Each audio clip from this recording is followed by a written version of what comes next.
Kason. Wala na yung bike. Kuhanin. Sos de. Nya. Awan na yung bike. Awan. Tingnan mo ginawa ng bike.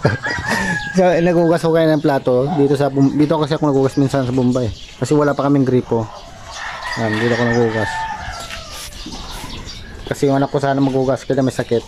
Ako naman yan, ginawa niya sa bike, kinalian niya. Ayan. Kasi baka takawin daw. Ganun din, tatakaw din to eh.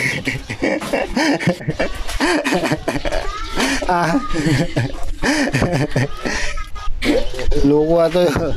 Awali subro ko to medyo unog ko di balay. Aka mapanawa awan ni ko ani. Habay mo latan. Awa magtakaw. Kaso mamaya yung motor din kung kuyan mo kasi mga matatak mo. Motor pasok ko yan diyan. So yung bike. Ipasok ko yun. Mamaya ako matanagan. Ganun bigat manitang. Bike. Kasi mapansin nyo to, may ganito yung bike nito. Nilalagyan nyo to ng kuribot. Ito lang. Ang kuribot kasi ito, ginagawa ni Itang to eh. Yan, ito ginagawa ni Itang, basket, bilao. Ito ang gumagawa rin siya sa pangkuha ng isda. Huli ng isda. Ito yung sinasabing kuribot. Ito, pagkuha ng manok. Pagitlugan.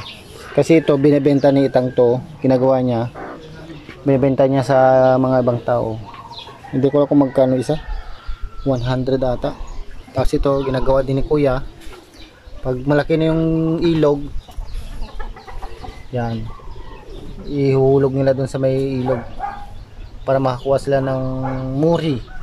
Mahal yung muri, 300 ata per kilo. Maliit na isda, masarap kasi siya. Yan. Ito yung hanap buhay nila pag baha.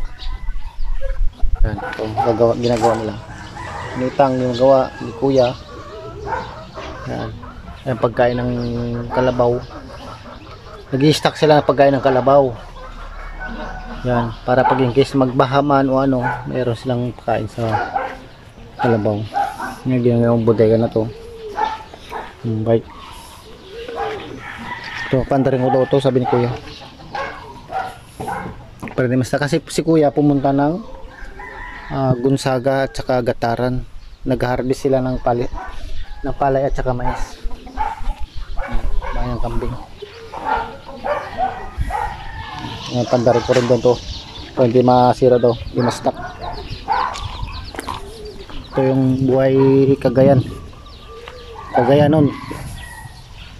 Ayan, may bangka oh. Para yan sa baha. Binili ni Kuya. Pero may bangka siya na doon na sa ilog. Dalawa yung bangka nila. Ayan ang bangka. See you guys. Bye bye.